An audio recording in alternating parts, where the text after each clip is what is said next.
Count money, man. Stack riches. Try and told him I'm a beast, bud. What's up, gang? Welcome back to another episode of the GRINDcast. Get ready. It's a new day, and we got my man, Cody. No Love. What a cool nickname. No Love. What a cool fight name. Garbrandt from OHIO from Ohio, my brother. Former UFC Bantamweight Champion. UFC debut was 2015, Pro MMA 2012, current record 13-5, and won the world title at a young age. How old were you, Cody, when you won the world title? I was 25 years old. 25 years old, bro? Yep. Unbelievable. Unbelievable. Yeah. Sick, ridiculous. You know, I have friends of mine and people that I train with that are beasts, and I see what they have to go through, how much they sacrifice, how much time they put into the game, and they're 30 years old, upper 20s, and fighting it on a high level, but they ain't made it to being a world champion yet. So not only is it something that fraction of America, you know, would ever achieve, you know, and I know you were an athlete, you know, wrestler and, you know, sports and all that coming up in Uricksville, right? Yes. Yeah. Uricksville, Denison, Dover, New Philadelphia is in the house. That whole area I loved down there when I was in just starting in the life insurance business, bro. They put me on road trips down there in the country. And I tell you, you know, crazy people, you know, like you, I can see why you're so crazy, because I grew up in Youngstown, as you know, and you know, fraction, what they call per capita murder capital at some point of America per people that live there and all that. And, you know, there's jokes about, you know, how dangerous it is and all that stuff. It depends on where you go, but I'm pretty comfortable and confident anywhere in Youngstown. And I got down there, and it looked like a place where you could definitely disappear. You know what I mean? Like if a couple people in the country out there don't like you, they may never find your body. And I was so nervous, you know, I didn't tell anybody. Now I'm 40, I'll tell you, but I was so nervous. I was more nervous down there than I was in Youngstown in my first week. And after my first week down there, the people embraced me, and I fell in love with the area down there, to where I started to stay in hotels, and I lived down there for a couple of months because I just loved the culture of the people down there. So briefly, can you tell us about your upbringing? It's been a while since we had you on the podcast. Yeah. So give me your upbringing. Yeah, upbringing was good. You know what I mean? Like we didn't have most, but we had, you know, made what we did. You know, I had a great mother that always put us, our needs, our wants, our desires, our passion, above her own, you know what I mean? And, she's the definition of a mother. You know, she always would, you know, make sure we had everything we needed to get this best start that we could. You know what I mean? Like, obviously, you know, she had us young. She had us as a teenager. You know, me and my brother Zach were 10 months apart. You know, so Lord have mercy on that. Shout out to Zach. I love Zach. Yeah, I had FaceTime today. I told him that we were doing the cast, the podcast today. He was, you know, he was on that Bobcat on the pipelines down in Dayton, you know, working, you know, doing his thing. So yeah, shout out to big old Zach. You know, so I don't really, you know what I mean, at that age, you don't really know when you're young, you don't know if you're poor or whatever, you know what I mean? I was just trying to live life, you know, you're so young and undomesticated at that time, you know, of what to do. How was your mom when she had you? Let's say that had been like 19. I think she was 18 when she had Zach. Yeah, so 19-ish. Yeah, she's still like a teenager when she had me and Zach. You know, like they were 10 months apart. So, you know, my father. What did you learn from your mom? What do you think? You look at yourself today, and you're still young, bro. How old are you? 32. Yeah, I mean, getting there. 32. Getting there. I think I was just having my first kid. I was just getting married to Nat. I mean, I was. Nice. 32 good don't time, seem, because you accomplished so much young. You accomplished so much. It don't seem like it's young, man. But 32 is man, is still. I'm just getting started. As sore at 32 as I am at 40. What did you grab? What do you think now at 32 you look back and say, all right, these are some things that I definitely know I got from my mom that have benefited me, whether it's in your career or in life? There's so many things that I learned or grabbed from my mother growing up, the way that she raised us. You know what I mean? She had to be the mother and the father. So, you know, she showed us tough love, which, I mean, I'm very thankful for that. You know, growing up in the society that we have now, you know, a lot of these young kids are just, they don't get it. You know, they don't understand. They feel entitled to this and that, and they should, you know, things should be handed to them, given to them. You know, so the hard work, you know, I think her putting us in wrestling at a young age really showed us, like, that's why I love the sport of wrestling. You know, to fast forward to now, my son's 5. He's in wrestling here in Las Vegas at the Gold Rush Academy, and watching him train and wrestle, it's a brutal. So he's 5 years old. He's getting dumped on his head. He's got to get back up, slam the other kid on his head, and it's an hour. You know, then they're doing calisthenics, they're doing push-ups, they're doing seal walks, and I can just tell in his face, you know, it's at that age, it's a grind, you know. And last week he came after practice. He was all pumped. They gave him a singlet. It had 300 300 in the movie 300, so out of the Warriors and the blood. He was pumped, dude. He's like, Dad, can I go put this on in the bathroom? I said, heck yeah, let's go. Put the singlet on. So little things like that. I remember as a child too, getting excited for a pair of wrestling shoes or a singlet. Who got you into things wrestling? like that. My mother. Yeah, my mother. Her brother, so my uncle Rob, wrestled. So when we grew up, we were always at the wrestling matches, the football games. You know, we wanted to be like our uncle. You know what I mean? We thought that was the coolest thing. Like, our grandfather would come out and have that big old video camera on, you know, filming everything but the wrestling match. He'd be over here. I mean, he would get dizzy just watching those old tapes, you know, VHS tapes, but he was in control of the camera. So my mom got us into wrestling, and that's what I'm saying. Like, the sport that what it's given me, dedication, sacrifice. You know, you can't go out and you gotta, you know, make weight growing up as a young age. You know, as a young kid, you can't go out and, you know, after school, you can't go out and ride your bike or skateboard. You got to do your homework, and you got wrestling practice. You know, so and then also too, like, when the going got tough, she never let us quit any sport. That's one thing that I'm so thankful. I'm like, thank you for not ever letting us quit. Quitting, never let us quit. You know, we would be getting our ass kicked in football, you know, and our coach wasn't the best coach, and his son started because it was his son. And our mom was like, you know what, like, you set out to that you're going out this season. He goes, if you don't want to come out next season, but you're finishing the season, whatever we did, we were never allowed to quit in season, no matter what. Like, you know, that's one of the things she said. She goes, you don't want to go out next year, you don't have to go out next year, but you're finishing. You made the obligation to yourself, to your family, to your team, to your coaches, that you're going to show up no matter what, even if you're not starting, or if you don't like the coach, or, you know, all these other things. Huge is that for your life, right? Teaching you to not quit when things get tough. Not quit. Yeah, exactly. That's probably the biggest thing, not knowing as a, you know, when we're 0-8, you know, in the Pee Wee football, and getting beat by, you know, all these guys, you know, these kids that we go to school with, you know. I'm like, man, this, you know, we want, how in your mind you don't want to go back, you know, like, that sucks. But she never let us quit.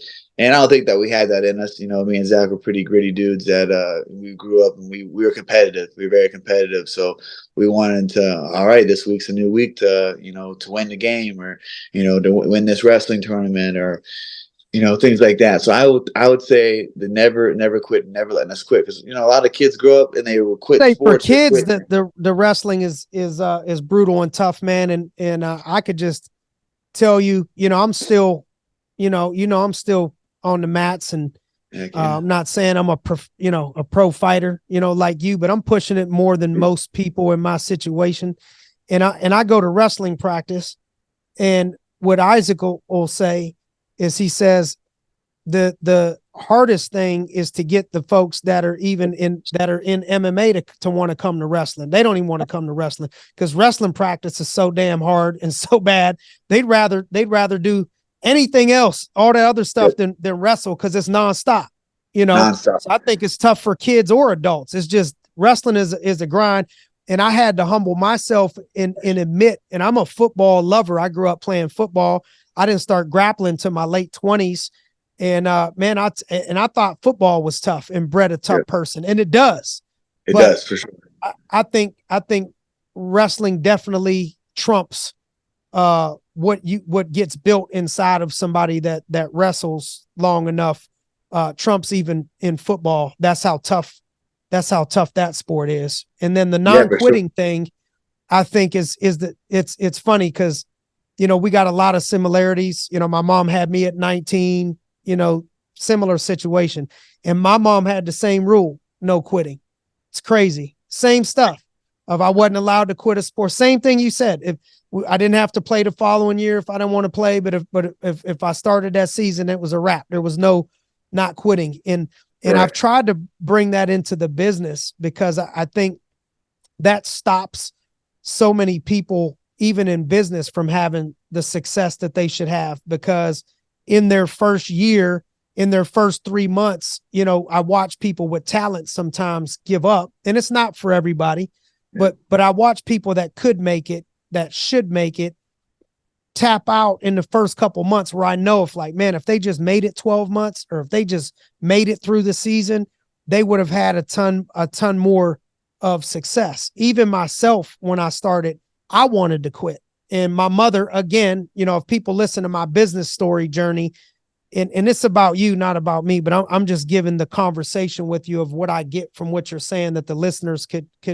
understand. It's not only about the fight game, it's anything. You could apply this to your marriage, you know, whatever. My mom, when I wanted to quit in this business, she did it to me again. I was about to quit like 3 months in, and my mom told me, "Is there anybody else doing it?" And I told her, yeah. And she said, "Cream always rises to the top, and you'll find a way, and you got the rest of your life, you know, to do whatever. You gotta finish. You gotta go at least a whole year." And that was the whole season.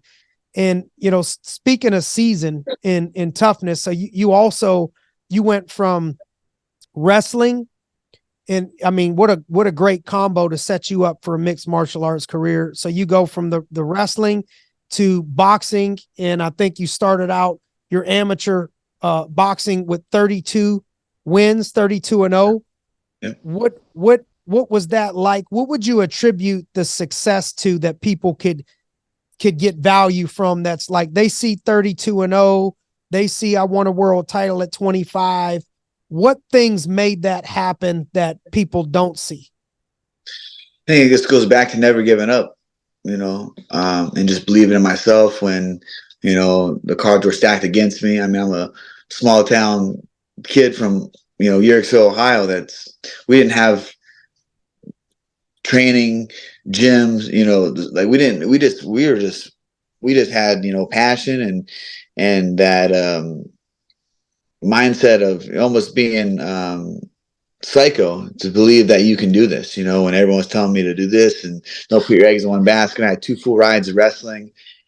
And, you know, when I was there, Simon, I just didn't feel like myself. I feel like I was listening to everybody else. I never did that. I always, you know, had my own way of doing things. Maybe it wasn't the right way, but I always found the way, and it was my way.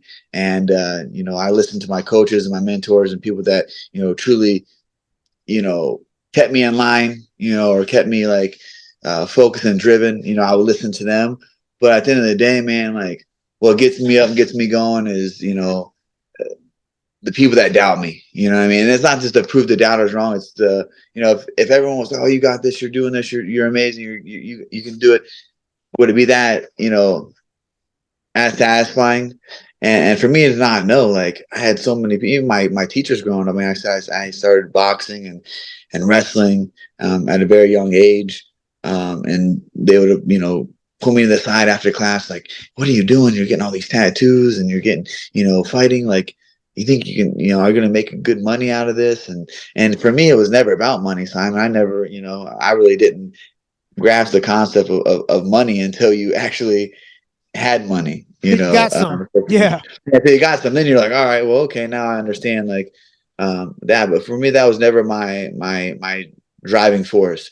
It was to say that I'm the best in the world at something that I loved, and that was fighting. You know, that's what God blessed me with.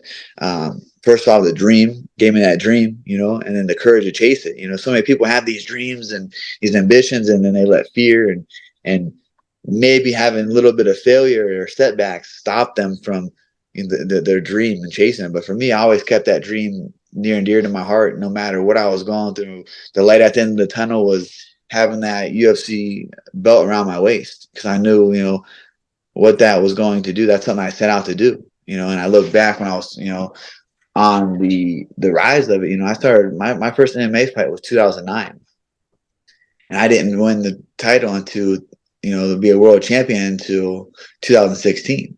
So a lot of people say, like, oh, it was a fast rise, because I was in the UFC under 2 years and won the UFC title. I don't think too many people have done that in their life or in the UFC career. But for me, it was like, man, I've been at this. I've been at this, for quite some time. 2009, I started, it was my first MMA fight, boxing and wrestling long before that. So it was something I always What dreamed made of you doing. switch to MMA from boxing? Man, I just think that I love boxing. As obviously I fought a lot in Youngstown, on Jack Lowe's cards and Kelly Pavlik's, and the boxing was great. But for me, I think that the MMA, you can be the most primal you can be. You know what I mean? And in MMA, you can just be. There's more violence. There's a way to finish fights. You can be also more creative as a martial artist. You can do, spinning shit. You can do flying. I mean, I just fell in love more with the extreme, creativity. more real. More extreme, more real. Just the creativity of, all right, I can, do a flying knee into a double A, just training that stuff together. And that's how I kind of always wrestled. I kind of never had a plan of, I'm going to go out here and, set this takedown up. And I just kind of just flowed with it. And that's kind of how that fighting for me was allowed to express myself and just go in there and not have anything in my mind but to do what I needed to do to get the win. So for me, I kind of just felt at home in the octagon or in the cage when I first got on there. I just felt something, that cage door lock and that silence eerie of, you prepare for it, but you still don't know the outcome. You know what I mean? Like, you prepare, you believe, you trust in yourself, you're confident. But until that fight's actually over and your hands raised, then it's like, wow. I mean, that's what the whole adrenaline rush from, the camp to the fight day, walking in the cage to after the fight, sometimes, man, after a fight, it's hard for me to sleep for a week just because I'm so naturally high off of the adrenaline. And, and for me, it's setting those, that's the date of my fight. That's I got to set. This is what I'm doing for 8 to 10 weeks. This is what I'm focused on. This is and that's my little gift to myself. Usually, I have that night of, I can relax, and then the next day it's all right. When's the next Right fight? back at it. What things other so the vision you had, but what other things other than, all right, I got a vision of winning the title, the belt, whatever, but you're young and you're coming up. What things other than the vision and the not, but in the believing in yourself, what things were you doing that other people weren't doing that you think set you apart from a discipline standpoint, sacrifice standpoint, mental standpoint? What things stick out to you? Things that stick out to me, even before I even knew, like, the law of attraction, I was doing that. I was attracting. I was manifesting, seeing, Dana White put the belt around my waist, Bruce Buffer come, and I would hear that replay in my mind and vision when I would be trying to fall off to sleep to get ready to go and have another day of, work, training, the drive, the travel to the gym. So I think that for me, a lot of it was a manifestation, and believing and daydreaming, driving your car to the gym, or, you're at work. I'm pouring concrete. I'm doing this stuff. I'm like, I know this is what I'm going to do the rest of my life. This is what I got to do right now, So I think a lot of that is sacrifice. A lot of it is the vision. So it sounds like always the big thing was always keeping the vision, always believing in the vision, always keeping that vision. If you don't have no vision, you have no direction. If you don't have any vision, you have no direction. You have no vision. Where are you going? You're just aimlessly wandering through this life of whatever. And it doesn't have to be sports related or fitness related, career, like you said, marriage, family, all that stuff. Like, if you have no vision of, like, the future, then you're just living in limbo. And you're just, and I get it. Like, some people don't, I don't like the, I live in the moment, I live in the present, but you have to also prepare for things and visualize things where you see yourself. And I think that's the biggest thing that I always did, was just envision myself being a world champion. And that's something that got me through those hard training days, those long travel days, the injuries, the little setbacks coming up too, not knowing when your next cities did you go through on the come up? Oh man, there's been so many. I mean, I was supposed to turn pro during my last amateur fight and then get knocked out in Cleveland. It was one of those things I was like, that kind of really set me back, and was like, man, what am I doing? Like, is this? And I remember sitting down with my mom in MMA. In MMA, yes, MMA. So you were supposed to turn pro, and it was your last amateur fight in Cleveland. I'm assuming that's a title fight. No, it wasn't a title fight. It was just a fight, another regular amateur fight. And it was just. I woke up that day of that fight, and I just knew it wasn't my day. I had that mentally in my mind. I felt it. I just felt drained. The weight cut was pretty rough. In amateur, we had to do the same day weigh-in. So I had to weigh in 135, and I should have probably been fighting up to at 45. I had a horrible weight cut. I couldn't even get the IV in my vein, So I went out there, it was good to fight. I'm getting stopped in the third, catching me in the third. But mentally, I was not in that fight either. I just was looking past that fight. You know what I mean? Instead of being turned pro after that.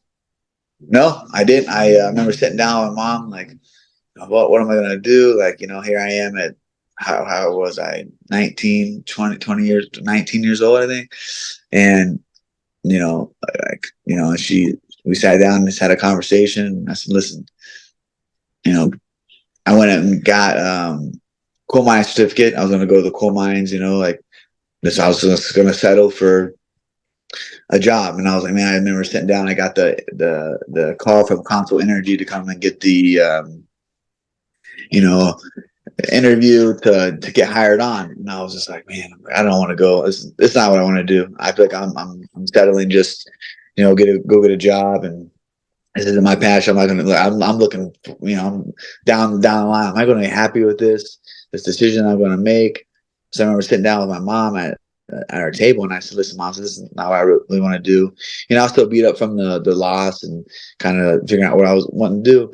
And she's, I said, hey, Mom, I truly believe that I can do this. And she says, Cody, anything that you put your mind to and you do with wholeheartedly and just with passion and fire, and, you overcome it, and you always reach your goals. I truly believe that you can do this. And I said, Mom, give me till I'm 25. Trust me, give me till I'm 25. I'll make it. I know I will. Like, I was 19 at the time, coming off a loss. And she's like, you just got to get back on it. She's like, I'll help you. I have a stepfather, Mark, amazing man as well. You said, we'll help you with whatever you need, and we're here for you. This is truly what I'm going to do. You have to just, that's like you've always done, sacrifice and just believe in yourself.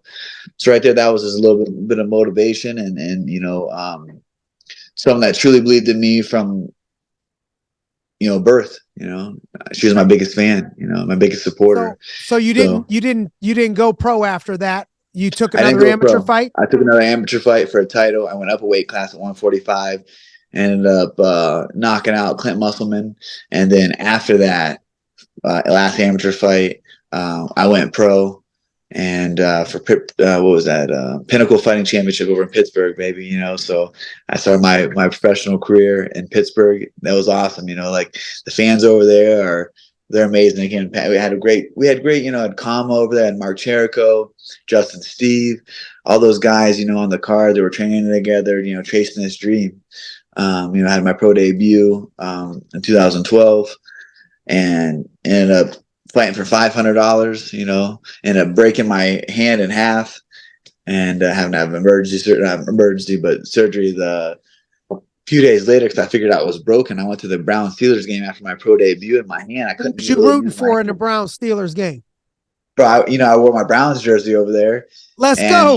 In the Steelers, at their home, and it was snowing at that time. I remember like some people were trying to throw snowballs, and I was like, man, I'm like, dude, we might have to, mess some people up. I'm like, then I'm thinking like my hand, like, and that's what kind of I realized like my hand was jacked up. It was the next morning. I was like, oh man, it's kind of weird. Like I was like, in my mind, like, someone's, throwing some snowballs at me. I'm gonna have to, get after him. I was like trying to make a fist. And I was like, oh, I couldn't make a fist. And I thought I was just so cold that I couldn't make a fist. And then days later, and I was like, man, just turning like doorknobs or like little things. I was like, oh man, I just don't feel it. So I went to a surgeon and got x-rays, and they came back in, and the doctor was like, yeah, you snapped your bone straight in half. Like, so I had to go How long were you out? That one was like 2-3 months, I think I was. I got back right away. Like after the surgery, I started doing like rehab, and the doctor said the best thing for me to do is just break that scar tissue open. So I put the boxing. There's mental battles right there that you overcame. Right of I went from a loss to a win. Now I'm set back again. I'm out 2-3 months, broke my hand. Yep. That's where a lot of people start changing their vision. Man, a loss and a broken hand. Yep. That's taking a lot of people out of the game right there. Well, I was finally pro. I was like, let's run it. Let's get these wins. Let's get to the UFC. That's my goal. And then I came back from the hand and I started training. I started getting real dizzy, like real bad. Like we were trying to figure it out for weeks, man. I was getting ready to fight, trying to come back to fight from the hand. Like we were trying to get on that pinnacle card. And then I ended up going to UPMC with Dr. Mickey Collins, with the concussion protocol out there in Pittsburgh. And I had I had a symptom of BPV, which is a vertigo, and like the crystals were out of my ears. So I went there for about 3 months of rehab and got everything back in line, feeling good. So that was almost 11 months out from my pro debut to my second fight. And then I finally sat there and I was like, you know what? Like, I got to see how good I am. Like, I got to stack my talents up against the best in the world. And that's why I went out to Team Alpha Male. I was 1-0, coming off 11 months layup from hand injury to concussion protocol, rehab. Went out there and I said, this is it. This is my shot to see how good I am. And I was stacking up against, the likeness of Danny Castillo, Chad Mendez, TJ Dillashaw, Joe Benavidez, Lance Palmer, Chris Holdsworth, Andre Feely, Uriah Faber. All those guys were out there. They had the top guys in my weight class in flyweight, featherweight, lightweight. That was the gym. That was the gym, best gym in the world to go at that time. So I wanted to go out there and test myself, and wanted to know, really didn't know, didn't know who I was. Remember having a talk with Faber on the last day that I was there, and he's like, hey, what do you want to do? And I said, man, I'm going to be a world champion. I'm a UFC world champion. He kind of like looked at me like, all right, he's looking me up and down. I'm tattooed, covered in tattoos, totally not the alpha male, clean cut type that I had on the team, And he's like, all right, man. And he started asking questions like, where are you from? I'm from Ohio. He's like, Lance Palmer was out there. And that's why, I truly wanted to go out there. He was telling me for years to come out, but financially, it wasn't viable for me at the time. So finally went out there and met with him. He's asked me, did you wrestle? I'm like, yeah, I wrestled. And he's like, oh, how'd you do? I was like, no, I won state as a freshman. And like his eyes lit up, he's a wrestler himself. So he was like, oh, really? State as a freshman? I'm like, yeah. He's like, man, you got really good striking and boxing. And I was like, he's like, when can you come back out? And I was like, man, I'm actually flying out later today. I wasn't able to come to this practice, but I figured I'd get one more in before I flew out. Because he wasn't there. It was his last day that he came in and ran practice. So I wanted to, kind of touch base with him, see, if I could come possibly join the team, how that all worked. And so you flew out there? Yeah, flew out there. Yep. And flew out there. How did you have so you said financially you couldn't do it, then you could do it. What changed? What changed? I mean, I had help from Nick Morrow. Actually, he was the owner of the fight club. I worked for him at the fight club. I was a MMA instructor. I fought for his Pinnacle Fighting Championships organization, and we spent a lot of time together. He must have believed in you. He did, man. I remember, I always thought that he was a little crazy, which he was. You know what I mean? But I remember going after breaking my hand. He took me to his barber in Pittsburgh because I needed a barber. He took me to the barber, and every time he introduced me, he's like, "Oh, this is Cody Garbrandt. He works for me, fights for me. He's like, he's gonna be world champion." And he followed up, he's gonna be world champion. I was like, all right, everyone's like, all right, yeah, cool, But he always believed in me too, and something that we always talked about, like he had a great gym, great training partners, but I feel like I needed more. I needed Vision more and belief. So you wanted to level up. So that's you're like, man, I'm going to test myself against the best in the world. And you force yourself into leveling up and getting into that environment. You fly all the way out there just to try to get it set up and see if they would take you and if it would be a fit. Right. And the vision is back at back with that vision. You had that big thinking vision the whole time. The vision is what was carrying you. So people on the journey of life trying to to take the journey of greatness, what I'm grabbing from this is broken hand, loss, small town. Whole time I never let go of this vision. Even when things got low, I just kept having, and then another thing was testing yourself, pushing yourself out of your comfort zone. Ohio, Pittsburgh, all the way out of my comfort zone, small town to all the way in this, area of California, completely out of my zone with, high level, high profile people. What things did you see? What things did you do that you think separated you from 1-0 to winning a world title, that you probably were around other fighters, other good fighters, amateur fighters, pro fighters? What separated the good from the great to you? Other than skill. Yeah. I'm blessed with, with skill, and talent, but talent doesn't always equal to success. And I feel like what equals, makes success is a combination of things: consistency, believing, self-belief, because there's going to be so many people even close to you that's going to doubt you and try to tear you down because they don't believe in themselves. So for me, about self-belief. And once I got out to Alpha Male, Team Alpha Male, I talked to Uriah. He gave me a number to get to. I said, all right. He said, when I said that to him, I said, I'm going to be a UFC world champion. He kind of looked at me. He's probably had thousands of people that came from all over the world who said the same thing. Tons of people say that. Tons of people, especially to him. You know what I mean? Like, he has a gym. He has the in with the matchmakers. He's in the UFC. He grooms these fighters to get him to the UFC. And he's like, all right. He's like, I was 1-0 at the time, almost a year layoff. And he said, well, when? He's like, all right. He's like, when can you come back? I said, hey, let me go home and take care of things. I'll be back in a week. And I'm like, shit, man, I gave him my word. Like, I better be back in a week. How am I going to finesse this? Like, let's go. So he gave me, he's like, all right. He's like, I had no management, no nothing. He's like, all right, we'll look after you. He's like, you get to 5-0, we'll get you in the UFC. So right there, lights went off. There's the vision. There's the number that I need to get to. That's what I'm focused on. 5-0, get to the UFC. We flew home, talked to Mick. He ran the organization, and I was like, hey man, like, let's get a fight. So I booked the fight. I think there was a fight card like 3 weeks later. So I went back out to Alpha Male for 2 weeks, and then had the fight. Ended up knocking the guy out, got the money. I had ticket sales. I think I got $1,000 that fight, 500 or something along those lines, but ended up selling ticket sales. A lot of fans and support people, we get percentage of that on the, local stage or regional stage. So what's the most amount of money that you've made, or at any point, if you want to give anything as far as a fight goes? Oh man, I would say to date, obviously was the TJ Dillashaw fight in Madison Square Garden. Not too sure. I think it was like 2.5 for one of the fights, something like that. So what people see is they see 2.5. Everybody's down to fight. You could get a lot of people to fight for 2.5. Yeah. But nobody wants to make 5.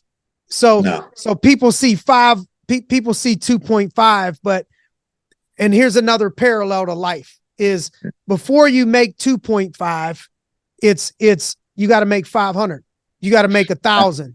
You got to be willing to do the same things to make 1,000 that you do to make 2.5. And that's what people uneducated on it are, is they say, well, man, he made 2.5 million for, 10 minutes of fighting, or for 15 minutes of fighting. That ain't 15 minutes of fighting. That's 10 years of fighting. That's 20 years of fighting for not only for 1,000, but it probably costs you money when you make 1,000 based off miles and gear and trips and sacrifices. Coaches, paying coaches, training partners, food, PT, medical expenses. Like we don't, in the UFC, we have to pay for all that. We have to pay we have to pay for that injury, all that stuff. It's pretty crazy to think. But, for like 6 years, I was fighting for free. As an amateur, you just fight for free. You know what I mean? You just get the experience. Took you 6 years to be an overnight success. You don't, it don't happen. Sometimes you got to be willing to give up in the beginning to go up to the next level. And then you mentioned also people around you. This is common in anybody that does anything big. Anybody that does anything big, you have people. I had people laughing at me, coming into the insurance business, family, friends, what are you doing? You did all that. You graduated college. Nobody even graduates from college from over here. And you're going to work for an insurance company, for straight commission. You ain't getting a 401k. You ain't got no guarantees. What people all joking with me, laughing at me, all of that stuff. So I think it's common, for people that do something big or do something out of the normal. If you're doing normal, everything's fine. Soon as you get off the path to doing something abnormal to greatness, a lot of the people that achieve greatness or the people that build greatness, people think they're weird. Whether it's people that build Facebook or the dude from Tesla, all that, Elon Musk, people that change the world. A lot of times people think that they're weird. How did you block out the noise? How did you handle the people around you that were kind of putting your dream down? Just vision. Just kept my vision alive, Back to the vision. Blinders on. Like I knew that my whole life there was people that was doubting me. You know what I mean? Like Deion Sanders says, he came out the womb, people were booing him. You know what I mean? Like that's how it is. And my mom worked too hard in the beginning to give us a start that she didn't get to have, but her children. And that's how it should be. You want better for you. You want your children to be better than you. You want your children to have better opportunity than you. And, for me, we go back to like what separated me from 1-0 to world champion to the adversity to gaining that, success was that I wasn't taking no for an answer. And I got out to alpha male and I saw the people that were on the team for X amount of years and are still doing the kind of the local shows and wasn't really, progressing in their career because they had distractions. They didn't have vision. We go back to, they didn't have vision of like, all right, they were just, there kind of going through the motions. For me, I looked at a few people. There was a handful of people that everyone works extremely hard. And there was a smaller percentage of people that did every single thing right. And when I went out there, man, there was this kid, Chris Holdsworth was his name. I'm telling you what, that dude was the baddest motherfucker in the gym. He was everything: striking, wrestling, grappling, conditioning, nutrition, sleep. This dude, so I'm like, all right, when I went out there, I saw what he was doing. And this is right before he had the Ultimate Fighter finale. He ended up winning the finale. I didn't really know too much about him before this because he was on the show, and he was getting ready for the finale. And I was like, man, I see how you're training, what you're doing. Like, I'd like to, either pay you or come with you on these. Like, let's. I want to see how you train. I see you are different than 99% of the people on that team. And so I buddied up with him, became real good friends. I just went and trained with him. This dude was training 4 times a day, sometimes even more. He was, he wasn't out partying. He wasn't out, chasing women. He was, up in the morning, making his food, his coffee, going to the gym, getting reps in, training, eating, showering, going back to the gym. He'd be at the gym all day. You know what I mean? He would camp out. So I was just with him, for, 4 or 5 weeks and kind of I didn't grow up in a dojo. I didn't grow up battling and, things like that, karate, jiu-jitsu. I grew up boxing, wrestling, fighting in the streets, grew up, pretty tough. I didn't have the martial arts background like that. Like we would show up to the gym and we would fight. That was it. We didn't have anything like that. But he grew up groomed into martial arts. He's a black belt at 18 under Gracie. So I just kind of followed his lead, man, what he did. And I'm forever grateful for him and allowing me to, tag along with him and realize, and that's what really separated me from being just going to be an okay fighter to be a world champion, because I saw what the work needed to be done to achieve those goals. Like this kid from, SoCal that came up here, and he has a crazy story himself, and the way that he worked, and he just got immersed in the training and believing that he was going to be the best. He had he was 18-0, all finishes, like just crushing it, so I think that's what's really separated me, seeing that and being around like-minded individuals that, believe that they're going to be the best in the world. We're in the same weight class as well. Unfortunately, his career got cut short due to concussions. He's very successful. He has his own jiu-jitsu academy in Sacramento, California. Very happy for him, but I would say that's what really happened. And then obviously being around those guys, Team Alpha, those guys that's what they wanted to do. So let me pause you for a minute. So just the power of not only Team Alpha Male and the influence, but just like what you're describing and how much being around the right people can make or break your life. Being around one person, but then you being wise enough and humble enough to say, I want to just follow you and do whatever you do. Anything I could do, if I got to pay you, I got to follow you, whatever I got to do. I want to be around you and do what you do. So you saw somebody that had what you wanted, and then you're like, I want to follow that person around and learn what it takes, what they do. And then what you found out was his level of preparation and discipline is what separated him. Right? Bar none. Yeah. And, he won Ultimate Fighter. So I was searching, looking. I was like, all right, this guy, seeing what everyone was doing. Some people do this, some people do that. I'm different. I didn't grow up, like I said, I didn't grow up in the martial arts. I got out there. I didn't know how to drill. I didn't know. We just fought. We hit pads. We came in. We lifted. We came in good shape, and we fought. We sparred. These guys had systematic practices. We're having wrestling practice on Tuesday, Thursdays, jiu-jitsu practice on Monday and Fridays. Sparring is on Wednesday. We had this every day and practice what we were drilling. Punches, the takedown, the workup. Like I didn't do any of that stuff. I was like, wow, like the learning curve and just everything. I just was gifted naturally and very skilled and put my things together. As a fighter, and then I really honed my skill on like things that I really like to do, learn how to kick out there. I kicked in my fights, but nothing like this, and then jiu-jitsu too. Like we didn't have a jiu-jitsu coach. We kind of just all grappled each other and wrestled and boxed. So like learning jiu-jitsu, it was just I think getting out there, I was already so good.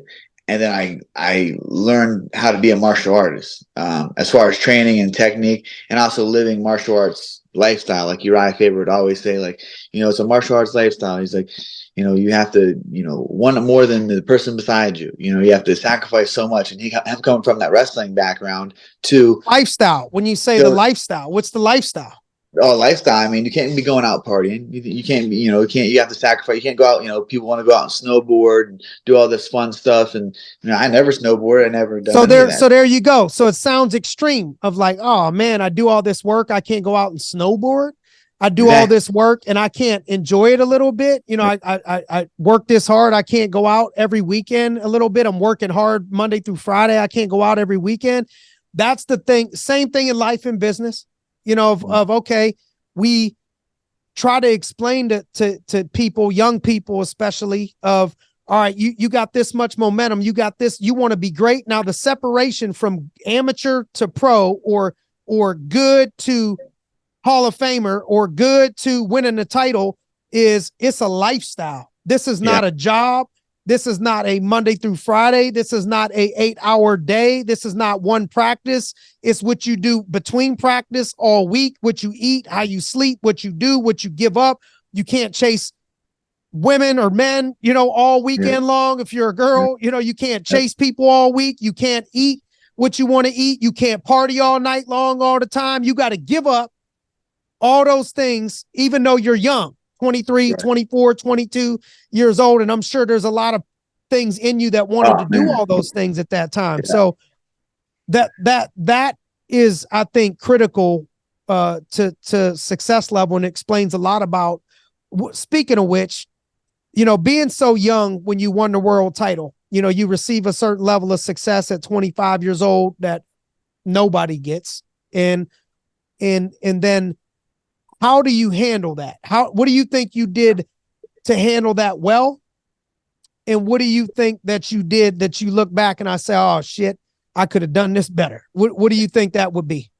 Well, I'm my toughest critic, so I focus on the things I didn't do well. What I didn't do well after I won the world title, I was so fixated on that goal for so long. What was next? I hadn't had that vision of, okay, I'm going to defend the title. That drove you your whole life, that vision, then you got it.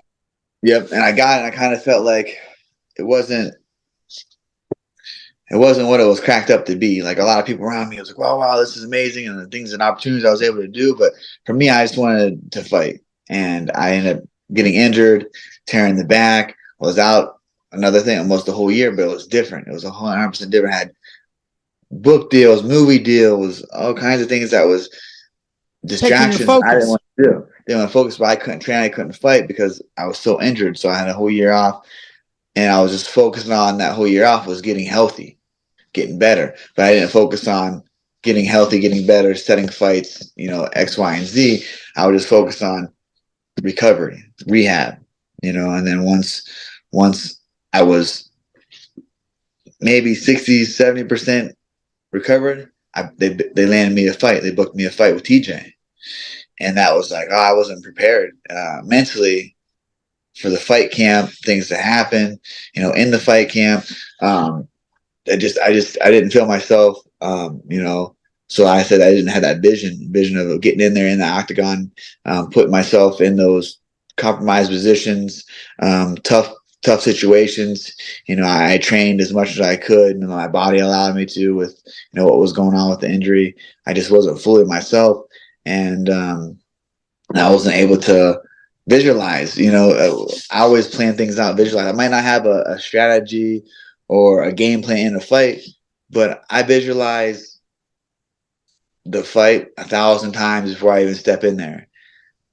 You know what I mean? I could be, getting beat up 999 times, but that one time that I'm, victorious in that, I'm preparing myself for the worst, preparing myself for the best, so I didn't have that. So I almost went to the octagon just kind of numb, kind of like it was so fast. I felt like it was my first fight again. You know what I mean? Because I didn't have those focus points. And now fast forwarding to present day, last year and a half, I've been out in Las Vegas and working with a sports therapist on how to stay grounded, how to be engaged. When you start drifting away, say in training or in the fight, coming right back to where you need to, stay focused how much of it do you think is mental percentage wise? How much of it is physical? They always say, the people say 80-20, but for me, I feel like it's all mental. I'm always training, I'm always in shape. Simon, the way we grew up, someone walks down the street and you're holding, you're walking with your girlfriend and the guy turns around and slaps your girl on the ass, you're going to fight right then and there. It's not a physical thing. It's a mental thing. You know what I mean? So mentally preparing for these fights are a lot, because you have a lot riding, money, take care of your family, just all that. What helps? What have you learned from this, whoever you said you were working with, to stay focused and mentally? For me, it's just his name is Micah. I'm going to butcher his last name. Great guy, played in MLB, he's helped out so much. I've learned a lot from him, just about being engaged.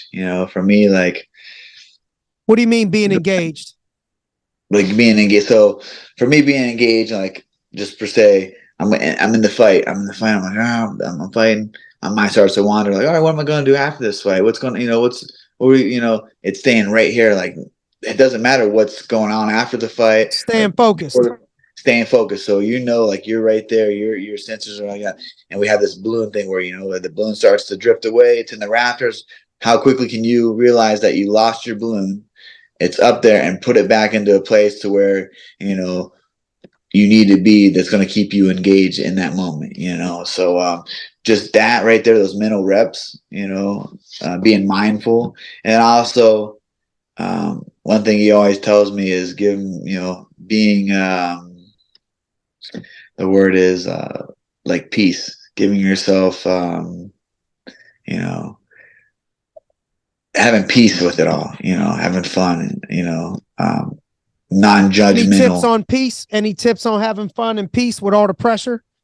Yeah, man, just non-judgmental, you know, like if I'm in there training and say I'm not having the best day, you know, I'm not landing this combo, I'm not like non-judgmental reps just for life too. Like I'm not judging. I'm like, all right, well, okay, like I must not have got the body shot, came back with the hook, like something was a little off, you know, we'll fix it. Non-judgmental reps just like in life. Like, all right, well, I might not be doing everything I need to do. Don't be judgmental on you're trying, you're doing. Like I set out to read. I've been reading pretty heavily. Just finished a few books, jumped onto another book. So I try to get up and read, do my cold plunge, start my day off like that, you know, fill my day with, you know, some sort of gratitude, you know, for something, be thankful for something that I was given in my life or I have in my life to this day, I'm working towards. So that, and then, you know, just being mindful of, you know, there's clean thoughts and there's dirty thoughts. It's like there's clean clothes and there's dirty clothes. So if you have a dirty thought or not a clean thought, you wash it How out. do you handle the pressure, man? You know, building up to building up to a fight in general, but especially going back to like handling the first time you won the title. You know, you build up to this. My whole life, I'm building up to this. I'm working to this. This is my vision. How did you handle the nerves, the walkout, the pressure the night before, like all of that stuff? You know, for me, it was just about understanding that you only get a fight once for your first world title. You know what I mean?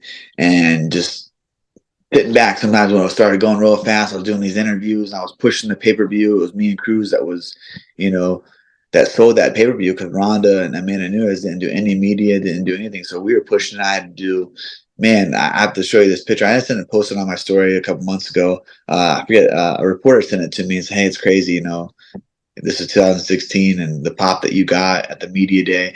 And there was about 40 microphones and there's me. This is me sitting there like, oh, you know what I mean? I walk into some of those things like, holy shit, like, oh, this is crazy, you know, to me. But sometimes when I started getting like that or I started feeling anxious, I understand what anxious is with me. Like a lot of times I feel like, oh, I have this anxiety, I'm having anxious.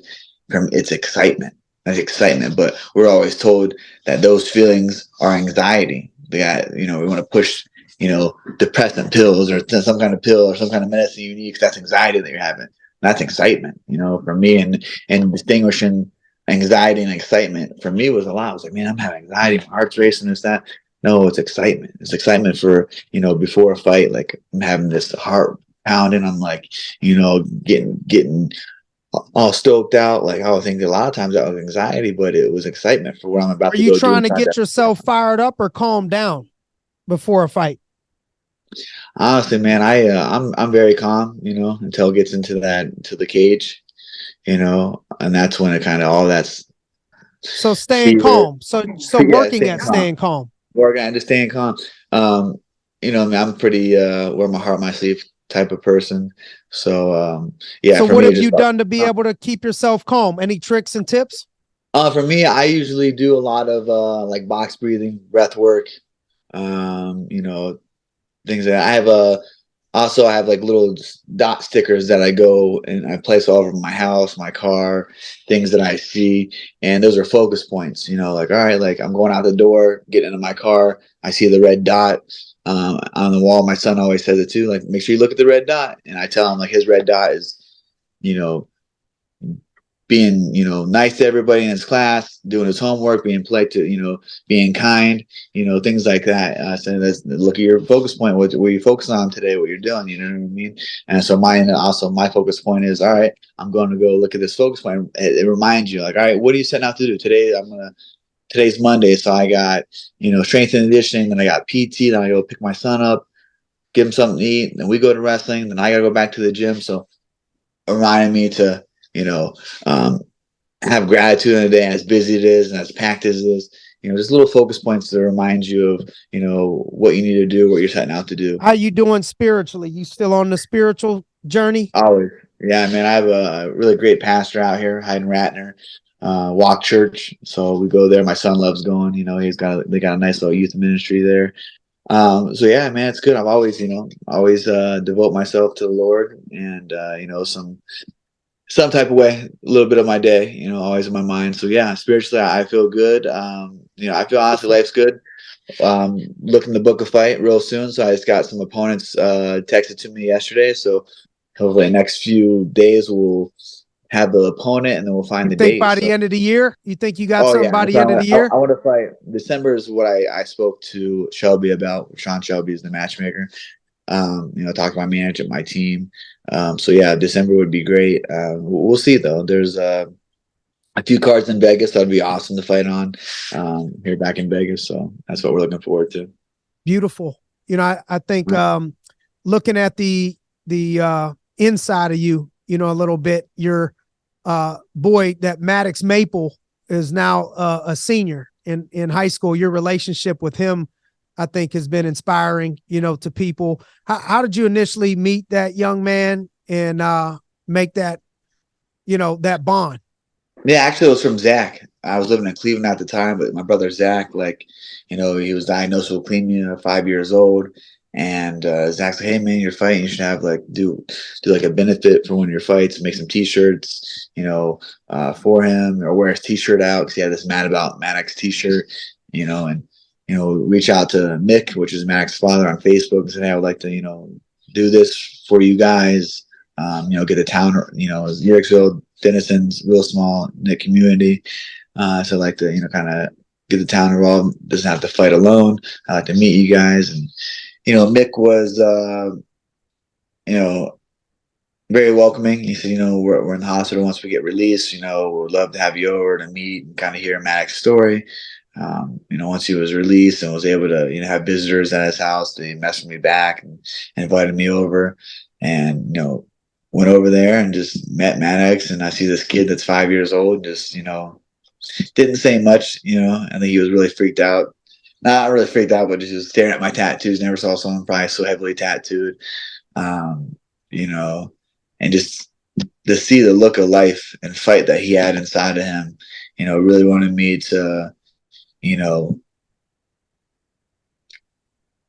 push forward and do whatever I was going through. I'm like, man, I really want to help this kid and get people to support him, you know, show he doesn't have to fight alone. What His was family. it again? What was the what was his issue? Non-Hopkins leukemia, non-Hopkins. What is it? Yeah, leukemia. So yeah, he had that, and this man, just the story like was you know taken back from it, and just you know For a how he was. 5-year-old now, as a dad, you probably could look back, you know, your son's almost that age. Can you imagine, you know, what that's like as a parent? Oh man, I couldn't imagine. I mean, could not imagine. I had a sister that was 5 years old, you know, so I was putting herself, you know, like if someone was in the town that was could do that or help out, like I would want that for my sister, you know what I mean? So it Right. kind of really struck home. Now, obviously, that being a father, I just, man, couldn't imagine. But you know, here he is being a senior, battled through all that, beat leukemia, senior in high school. He plays in the drama. He likes drama, the drama school plays and stuff. We went back a few last Christmas, or yeah, I think it was last Christmas. We went back and was able to catch a play of him. It was pretty cool. He plays tennis. Man, he's a great kid. You know, he's a great kid to see him grow and just flourish and see all the success he's had and just the life he gets to live. You know. You know, people look at you from the outside, and you know, I think you know, your name, you know, the nickname, the fight name, No Love. And then then you got all these tattoos. You know, you look like you got released from prison, you Yeah. know, twice. And you know, you got that quick temper, you know, persona.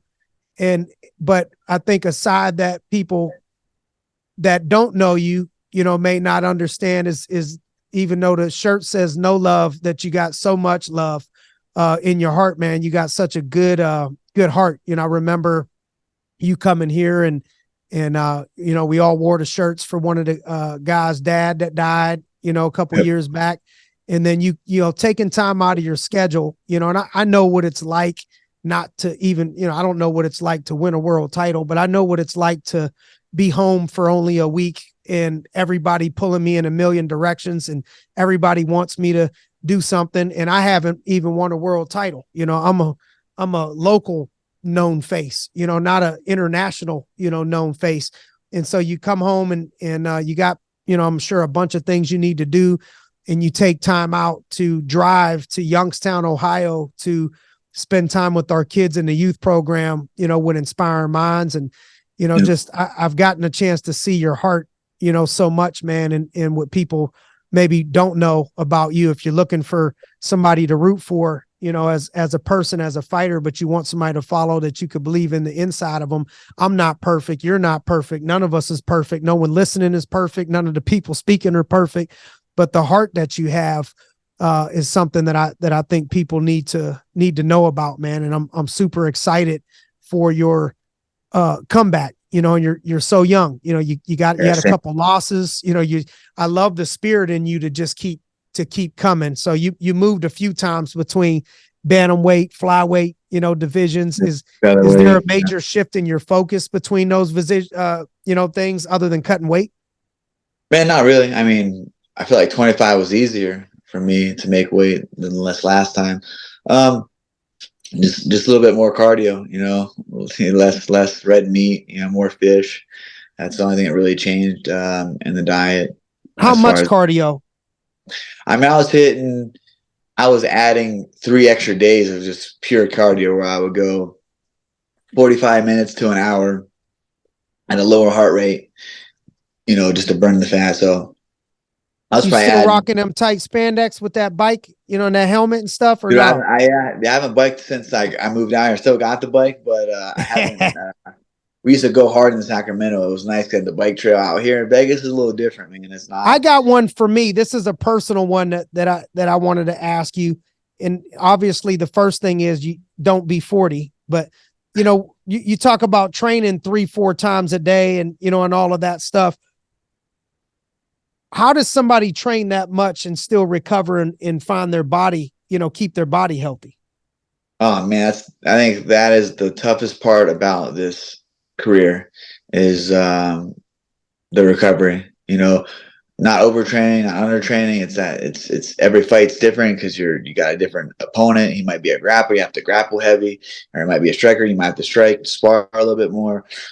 So every fight camp's different. For me, it's just about being consistent, not letting myself get too far out of shape at all. Like for me, I enjoy training, it's something that I like to do. Consistency. I might not be in the MMA gym all the time, you know what I mean? But I'm hitting pads, I'm grappling, I'm hitting the wrestling, I'm hitting the things that I need to do. And outside, I'm doing, kettlebell classes, hot yoga, like testing myself differently. Because when I jump in the fight camp, it's, train, eat, sleep, train all the time. So I would definitely say the recovery is the hardest because we can't be on any, recovery age. We can't be on steroids or nothing. I mean, there should be a level to where we can at least have, all right, you guys can't go over this test. Like some people have, 200-300 tests and you're fighting. It's like, wow, you're training. There's no time to recover. So there should be a level of test that you can have at a certain age, or you can have, and it's your option. Like, hey, if you want to take some stuff to, level the playing field of your test, then you can. But obviously it's more higher scientific than I can even get into. But there has to be some kind of thing, like as we get older, like our recovery or everything goes down, and you see the injuries, and that's why you see. I mean, I fought 4 times in 1 year at 25. You know what I mean? Like that's, I haven't been able to do that. I haven't been able to do that, but it came at a cost. Even at 25, tore my back, tore my knee, had these injuries, setbacks, and now it's like, I would love to fight. I think since then I fought twice in 1 year. You know what I mean? So 2 to 3 times a year is good for me. But I had, since moving out to Vegas, I had 5 fight camps and only fought 1 time. So that's 5 fight camps on my body. To the Why fights. 5 fight camps and only one fight? Yeah, I had so many different opponents.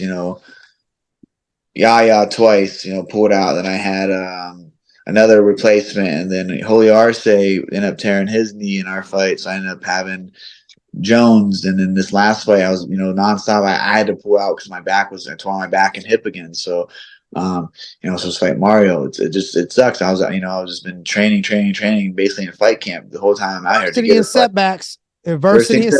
Adversity and setbacks, man. Yep. Here we are now. I just went to Marina Del Rey and got some epidural injections 2 weeks ago. Feeling good. So hopefully, we'll ink a deal. We got it coming up by the end of the year, right? Next on, you'll get something on the schedule, hopefully by the end of the year. I know one, last thing that, I got for you is, I remember hearing a story about a guy that won a Super Bowl with the Patriots, and it ain't Brady, but one of the guys that played with the Patriots, and him telling a mentor of mine, that he was close to, that he had the same feeling you had. And he said, man, I was my whole life, I built up what it was going to be like to win the Super Bowl. And, we win the Super Bowl, and, that whole thing passes, and I waiting for this feeling, this overwhelming, feeling of joy, that carries me. And he's like, man, I didn't have it. He was like, it was nothing. So then he's like, man, I felt like maybe it was only because of the one time, it was a one-off. I'm thinking, man, if I ever get back there again, I'm going to sit back in the back and watch the confetti more and sit down and take it in more.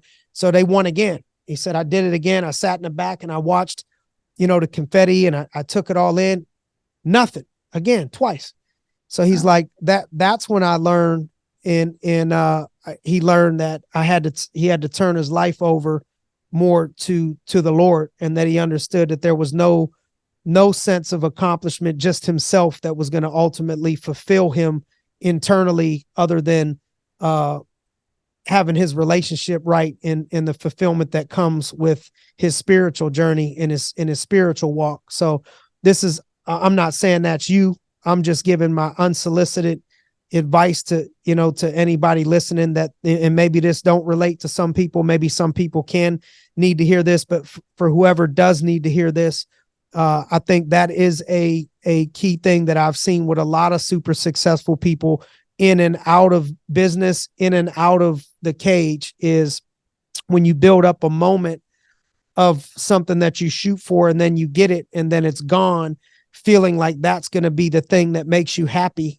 forever. That's going to change, in your heart, in your soul, in your spirit, is not that it won't be happy for a moment, not that that it shouldn't happen, not that it shouldn't be a goal that you shouldn't sacrifice for it, but ultimately the only thing that's going to persevere for life over the long haul and bring you joy and peace in what you really want, and fulfillment, is seeking things other than what you're after. And a lot of the times, and at least for me, it's been my relationship with the Lord. I came from not having to having, I stood in welfare lines. I ain't saying I had it just like you. I ain't saying I had it the worst. A lot of people had it worse than me. I was blessed to have grandparents, and my grandfather was a steel worker. My grandmother cut hair. My stepdad was in the United Auto Workers Union. My mom worked at the mall, started out minimum wage. Everybody pitched in and gave me some opportunities that otherwise people around me didn't have. So I know I was blessed in that way. And a lot of people had it worse. But I do know that our car would stall out. I do remember having a paper bag, in the window, trash bag in the window, because our window wouldn't roll up in the rain, and having beat up Chevettes, for $1,000, we would buy with the club on it, and cars getting stolen out of the driveway to driving a Rolls Royce, and selling a house for $11,000 to selling a house to move into a different place that we sold the house for over $1 million.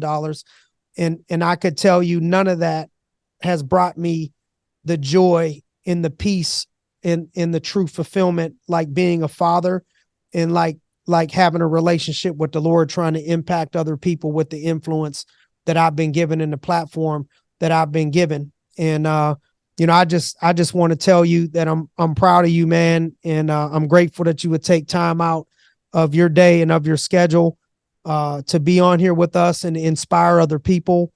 Rooting for you. And I don't want to say I don't care, because I do care. That's your life. That's your job. But I don't really care, other than the fact that you care about what you're doing, in the fight game. I love who you are, man. And I know what you've came from and what that symbolizes. At some point we're both going to be over 50, and at some point we're both going to be over 60, Lord willing. And you can only do what you do for so long. And so you're more than a fighter. What you've done from where you come from, and the story that can be learned, and the wisdom that can be shared with people, and the lives that can be impacted, from your journey, of perseverance, man. I'm so proud of you. And I know you're still in the midst of writing that story. I know you've already written a book, The Pact, but I know that you're still in the process of writing your life story, man. And we support you. I'm excited for you. Is there anything, those of you looking to follow Cody, if you're looking for somebody to follow, man, let's get behind Cody. Cody, your IG, is it your IG at Cody No Love? Yep, Cody _ No Love. Yes. Instagram. Cody _ No Love, who does have a lot of heart, a lot of love in his heart. Check out his new No Love shirt collection in partnership with Full Violence. Nice. If you haven't already picked up his book, I mentioned The Pact. Cody, anything else that we could, for people that want to connect with you, would know how to find you, or anything else you got going on that can help people? Yeah, just find me on Instagram, or I got the Facebook page, Twitter.